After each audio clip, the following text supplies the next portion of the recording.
বন্ধুরা প্রথমে এই গাছটাকে এই দরজার সামনে রেখে দে, তারপর আমি আমার কাছ থেকে অনেকগুলো টাকা এই টেবিলে রেখে দিব। আজকে পরীক্ষা করব আমার অফিসের কে সৎ আর কে লুবি। টাকাগুলো রেখে আমি দরজার পিছনে লুকিয়ে যাবো আর সবাইকে আজকে পরীক্ষা করব।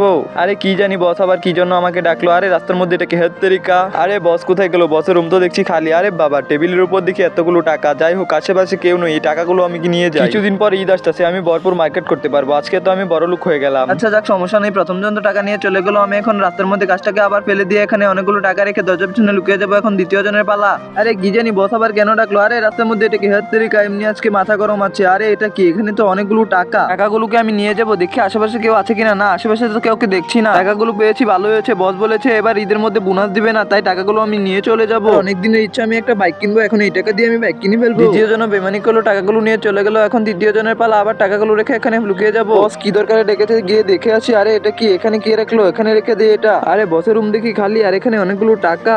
আরে এখানে তো কেউ নেই, টাকাগুলো এখানে রেখে গেলে কেউ নিয়ে যেতে পারে। আমি এক কাজ করে এখান থেকে টাকাগুলো নিয়ে যাই, তারপর অফিসে গিয়ে বসকে দিয়ে দিব। তো বন্ধুরা এই ছেলেটি কি তার বসকে টাকাগুলো দিবে নাকি নিজের কাছে রেখে দিবে, কিন্তু তা দেখার আগে হে আল্লাহ এই জান্নাতি পাথর দিকে যে শেয়ার করে দিবে তাকে একবার হলো মক্কা হজ করার তৌফিক দান করুন। আচ্ছা তৃতীয় জন দেখি টাকাগুলো নিয়ে গেল। এখন দেখি কি করে।